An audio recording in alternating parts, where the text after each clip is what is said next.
everyone. My name is Evie Lupine. Welcome back to my channel, and today I have another video for you all. Today we are doing a follow-up, a response, a reply. I don't know what to call it because it's not to one of my own videos. It's about another creator, but we're doing something. We are continuing a conversation, let's say that was started by someone else here on YouTube. There was a video that was made by someone named Maddie that is called the Hoe Phase to Celibacy Pipeline. And we watched this during one of my Thursday streams over on Patreon, and it is such a good video.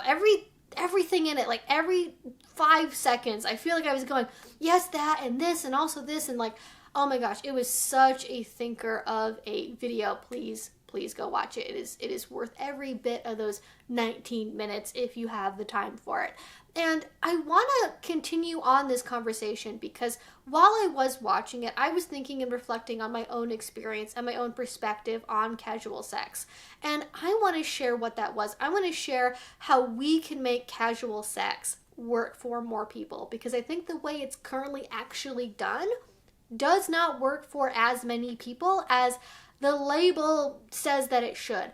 Because I think with casual sex, especially in a more like liberal college environment, is seen as this kind of badge of honor of like, look how liberated and woke and feminist I am because I'm able to do all of this casual sex, even though everyone says that I shouldn't, and society and men and religion says this is bad, and I'm gonna do it and it's good for me and everyone should like it. Because I think it's sold as being this like universally good thing, where if you are an empowered woman, an empowered person, you will be into casual sex. Because if you have truly let go of conservatism and patriarchy and internalized misogyny, you will just love casual sex because everyone loves sex, and what's better than doing it without any level of commitment attached, right? And obviously that kind of universal statement is not actually true.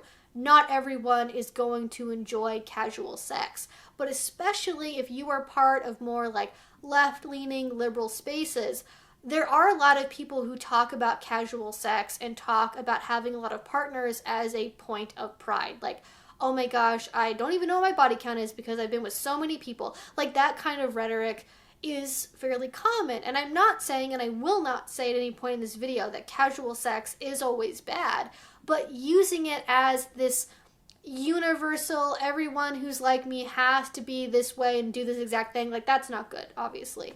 And I'll kind of start now by talking about my own experience with casual sex, because I am ace now, but I didn't always know that's what I was. I was first introduced to asexuality when I was in high school, but because of the types of representation I was seeing, I didn't think it could really be for me. I did have some sexual partners, though if what we did counted as sex is somewhat up for debate, because it was like vaginal intercourse, which a lot of people think vaginal intercourse equals sex, but that's not what I did. And, you know, we did things that were sexual, and I wouldn't say they were casual because we were in relationships. I was dating these people, and so it wasn't, I think, what most people consider to be casual sex.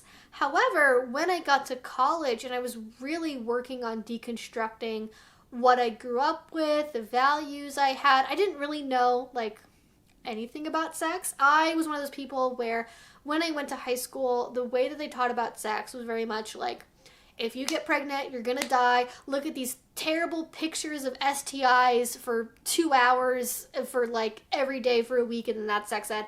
Like, that's, I was just like nose in a book reading, like, I don't want to look at this, it's gross, it's scary, I don't want to think about it, and I just did not engage. And even outside of that, there was not really a lot of like practical information about like, these are the kinds of things that can be sex. And like, you know, they put like a condom on a banana. They did that kind of a thing. And there was actually a fairly good section for, I think, one of the last days of this, where they separated the girls and the boys. The good part of this is not the gender binary, but the good part of it is that they talked about like how to identify like an abusive partner, or how to stick up for your boundaries, or how to say no. And I think that was maybe included because like saying no and like not giving in to peer pressure is sort of part of like purity abstinence culture. And I find it interesting that we have these like two competing, very extreme ideas where like on the one hand, it's like purity culture, which is like no sex, don't kiss, don't have lustful thoughts, don't like wear something that's shorter than your kneecaps. And then you've got casual sex over here, and like, you know, having sex with somebody you just met 2 hours ago is like always fine, always acceptable, and is something you should want. And I want to emphasize that I think there's this pressure to want to do that in that way, and not a whole lot of other information about how to actually do it well. And because it's just casual, it's easy, it's simple, it's like, you know, you don't even really have to care about the person, so why make it complicated, you know? But anyways, getting back more into like my upbringing, my experience with it, I did not really know a lot about sex. And actually through YouTube, I was watching a lot of like Lacey Green videos, and then this was right around the time that I think Sexplanation started, so also that too. And I just really actively went, okay, I have never at this point in my life been like proactive about sex or masturbation or pleasure or anything related to that. I want to know about this, because I was also reading about like world religions and also doing that whole process at the same time as well. And so I was really trying to figure out, what is this about? What is the truth? What's going on here? And so I was learning a lot about like different types of condoms and different types of sex and why people enjoy it, and like how to do anal properly and like all of that kind of stuff, which is really valuable information. I also had to teach myself, because again, I was not a curious person. And this should have been more of a sign that I was asexual, but growing up Catholic, like, you sort of think, oh, well, this is normal. Girls aren't supposed to like sex, and, you know, masturbation and pleasure are only for men. And the women, I didn't even think that women could orgasm until I was like, I don't know, 19. It took me a while to figure it out. So there was a big learning curve, a big learning process. And so I just thought that my like aversion / like complete lack of interest in sex was like a normal thing that everyone felt, and you only felt otherwise if you were being sinful or something, and that's obviously not true. But I had to actively start learning about it at some point, and I did. I started learning about it. I learned about, you know, a lot of stuff, and it was helpful. But part of that process was, oh, I need to have sex with other people, and I guess we're just gonna try that. We're just gonna see how it is, because it's college.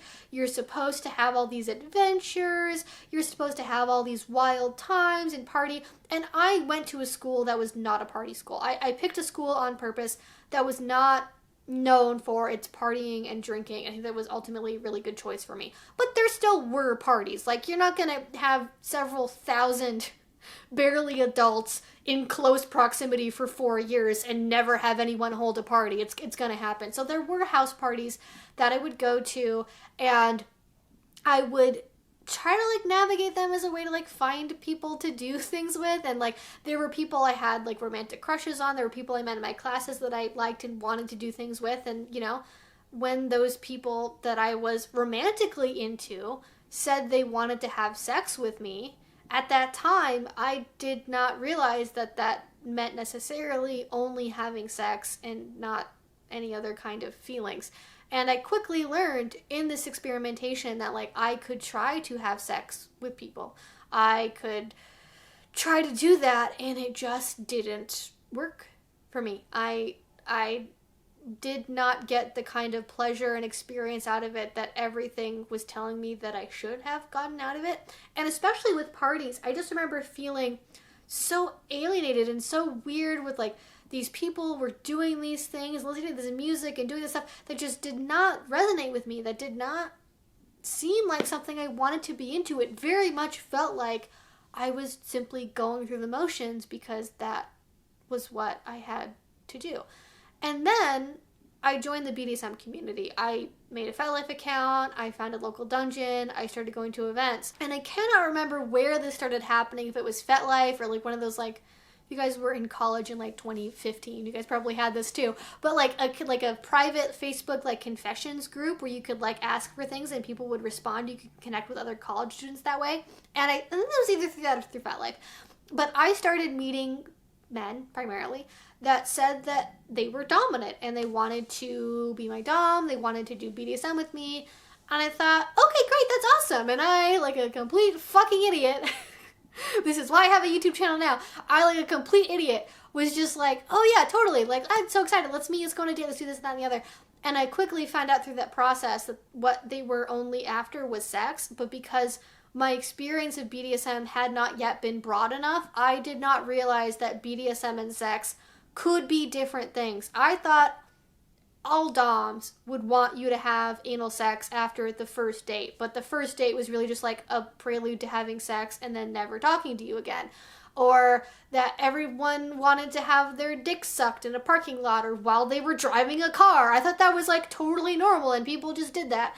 And then later on I realized, oh, BDSM does not have to be sexual. I do not have to do this and then have sex with it. It can just be its own thing on its own, and it took me a long time to figure that out. So my experience with casual sex was me desperately trying to make it work and hooking up with people that were not right for me, and like I was not really attracted to them, and so I didn't, like, you know, there were a lot of things going on there because I was not sexually attracted to them. I was doing it because I thought that was what you had to do, or I was romantically into them, but then as soon as we had sex, that feeling went away because I realized they just wanted to be, though they didn't say this at the time, they wanted to be friends with benefits, and they had expectations that were very different from mine. And in addition to all of the, like, we're gonna go on a first date and then I'm gonna like pin you to the side of my car and then like force my tongue down your throat, like type stuff, or the like I'm gonna casually unzip my pants while I'm driving and then have you suck my cock, like type stuff. Like, besides that, there were so many problems that I didn't yet realize but later would, because this was not a conversation about communication and protection. And if I have to hear another freaking person tell me, oh yeah, I'm totally clean, bro, like yeah, I totally got tested, whatever, like, no, do not take people's word for it. Oh my god. Oh, I've had some experiences, not like full-on scares, but I've had some experiences where I have interacted with a person sexually, and as soon as it started, I was pretty sure they lied to me. And that does not feel good, people. But because when you're being casual and you're just hooking up and you're going out with the intention of only ever really having sex, but you're not really into people romantically, but you're not communicating that to the person who is into you romantically potentially, like, it causes so many issues because you feel like you can't bring up, hey, like, can you wear a condom? Or have you been tested? Like, can I see your results? It was like pulling teeth to get people to use protection, to tell me about what their status was. And even when they did that, I could not necessarily be for sure that they were actually telling me the truth, because why wouldn't they just lie to me to get what they wanted? They don't care about me. We have no attachment. This is entirely casual. And I say all of this because I don't think any of that has to be inherent in casual sex. And this is something that Maddie talks about in her video, where just because you do not have commitment in terms of like romantic dating, wanting to get married, living together, etc., you can have care without having commitment. And at the absolute bare minimum, you should care about your safety and you should care about your partner's safety in terms of protection from STIs and from unwanted pregnancies. That should be the absolute bare minimum. And if casual sex is ruined for you because you have to put on a condom occasionally, you probably shouldn't be having it. And I'm sure a lot of this is, you know, college kids figuring it out for the first time. Like, that's very much part of this. But also, even though I was like going to like the on-campus like LGBT resource center, I was going to the on-campus like sexual wellness center, like I was getting information, I was learning about this, but it still was not a prevalent part of the conversation of like, okay, you are supposed to get tested, but like, how do you have that conversation? How do you tell someone, no, you have to wear a condom if we're going to have sex? It was just like, oh, you should tell someone if your preference is that they should be wearing a condom, not like you are allowed to have this as a boundary. That was not part of it. And so I just want to emphasize that, like, you can be casual and have casual sex and care about the other person and want them to feel good and want them to feel happy. And not because it's an ego boost to you. I think a lot of people get this twisted where they're like, oh yeah, I care about my partner. But what they mean is it's part of my ego that my partner also has orgasms. I get off myself to my partner getting off, and it helps my masculinity if I can give my partner like consecutive orgasms or do orgasm torture or whatever if we're getting into more BDSM territory. Like, no, that's not you caring about your partner. That's you doing something to satisfy your own ego, which is an entirely different thing to do. And they can go together, right? Like, you can care about somebody, and if what they want is that thing, you can give that to them. But emotions and caring should not be seen as weakness. And this is where I just totally thought of this off the top of my head, so this might be entirely wrong. But I find it very interesting that casual sex is almost like sold as this like feminine, empowered woman thing, when in the way that casual sex is typically done now, it's almost this like hyper masculine, toxic way of having sex where there are no emotions, that feelings are not allowed. Caretaking is not part of the equation, and it should not be. It is about what you can minimally get away with doing for the other person while getting the most for yourself. It is so selfish the way we teach people how to do this currently. And so it's not really based in like feminine or like feminist ideals. And it's complicated because I like casual sex is good for a lot of people. If you are aromantic, casual sex might be your preferred way of having sex. But even if you are aromantic, even if you're not into dating, even if you don't want to have a committed partner, even if you don't want to get married, it is still something you have to be conscious of in terms of how you're treating other people around you, with being honest, with advocating for not only yourself, but also encouraging your partner to speak up for what they want and their boundaries and sticking with that, as opposed to like worming around and trying to do like the least amount possible. And what is even sadder to me is so many people have casual sex and then they go, oh my God, well, I caught feelings, I have to cut this person off. Like, they failed at casual sex, so they must entirely end the relationship because they don't want to be the first person to admit that they have feelings. And this is, I think, where we really, really, really undersell casual sex, because though for some people they can completely remove emotionality and bonding from sex, most people, when you have sex, and this is not a whenever you have sex you give someone a part of your soul like type stuff. I don't believe in that. But when you are doing an intimate activity that requires a high level of trust, that's probably going to be bonding in some way. In the same way that, like, I don't know, going rock climbing and doing like a scary course is like bonding for people, or like watching a scary movie is bonding for some people. Like, it is something that requires a level of intimacy, even if you're doing it casually, where you are probably going to start feeling something about that person. It could be friendship. It could be more romantic feelings, and a lot of people do develop feelings of like platonic connection or romantic connection off the back of having casual sex. This is like a common thing that people experience, but no one wants to admit it or talk about it because feelings are bad, and feelings make you weak, and you shouldn't feel things for other people because you have to be the one who's in control. And if you feel feelings first, you have given up control. And it's a power game, and it's about who is submitting to the other person's will first. Because if you're the one who catches feelings, you can be manipulated. You can be discarded.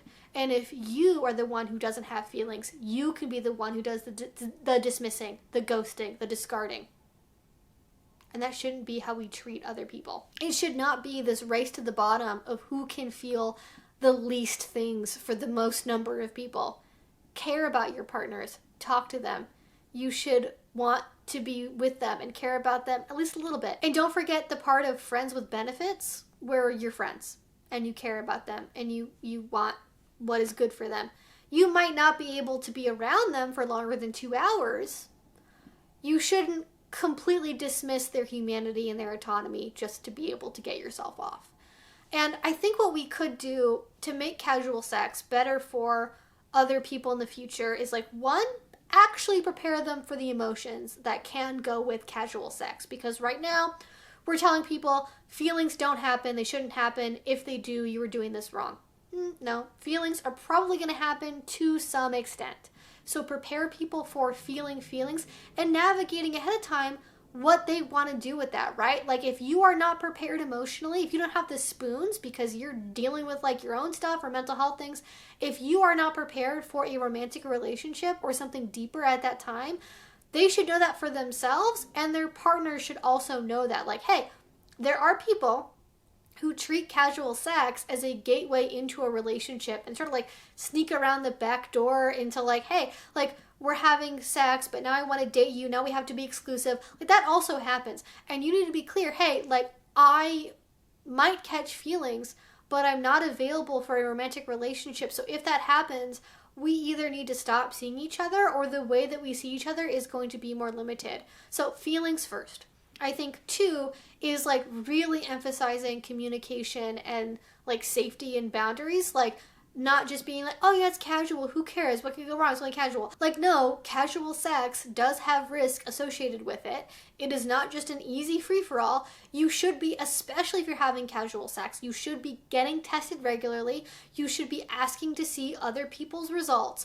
And if you can't see those and you're not otherwise on birth control, please wear a condom. And then finally, after the feelings and after like boundary setting and like communication, I think the next thing I would want to improve about casual sex is removing it as this like necessary badge of honor. If you're really this way, you're going to feel this way about it, because obviously as an ace person, that is alienating to me. I hate it that when I'm in like more liberal oriented spaces, even like BDSM, even like polyamory, the prevalence and the preference for casual sex is so strong, and it's taken as like weird that I don't want to have sex on the first date, that I'm not just looking for a hookup. I have to like over explain myself that that's not what I want. And so I would like it if we could talk about casual sex as opposed to like this like virtue as just like an option. It's not the best thing ever. You are not more feminist because you have casual sex. You are not less feminist or less empowered or less liberal because you prefer to wait for a relationship or you're waiting for marriage even. Like, I don't give a shit. It's no skin off my nose if you decide, yeah, I only want to have sex if like I'm engaged, or I only want to have sex if we're in a serious long-term relationship. That is your business, not mine. And I think anytime we're assigning a universal value to what people are doing and saying everyone should be doing this if they are this, like it's gonna fall on its face. And so that's really what I want to change about casual sex, my experience with it. And yeah, casual sex, it can be good. And I want to maybe end on this note. Casual sex can be a really wonderful, good, even healing thing. It can be something that is very enjoyable. It can be your preference. It can be the best thing ever. You can have positive, good, casual sex experiences. And I'm not saying you shouldn't do casual sex. I'm not saying that like only having sex in a relationship is better. I just think that people should be more informed about the options so they can have better experiences. So you, if you're watching this, if you are pursuing casual sex, you have affirmation about like, yeah, no, like it is okay to insist on wearing a condom. It is okay to insist on seeing test results. It is okay to insist that you not get ghosted the first time you have sex, like right afterwards. Like it is okay to have standards about communications and boundaries, and all of that should improve your experience. And if it takes away from your experience, maybe you shouldn't be having casual sex in the first place, because it sounds like you've got some hangups there. So anyways, and that's going to be everything for this video. I would love to know your thoughts in a comment down below. I normally more talk about like kink and BDSM subjects, obviously, but I do think this is really important because casual sex is like very much tied in with this. It's very, very common. And I think a lot of us can relate. So let me know what you think about casual sex, your experiences, your likes, your dislikes, what you want to change about how we talk about casual sex. Leave that again in a comment down below. If you know this, if you've not already, please do subscribe, because I make videos twice a week about all sorts of kink and BDSM related content. And finally, if you want to support what I do, the best way you can do that is with Patreon. A link to that will be down below. If you do already support me there, thank you so much. It means the absolute world to me. And until I see you all next time, I hope you have a great rest of your day and a great rest of your week. Bye-bye.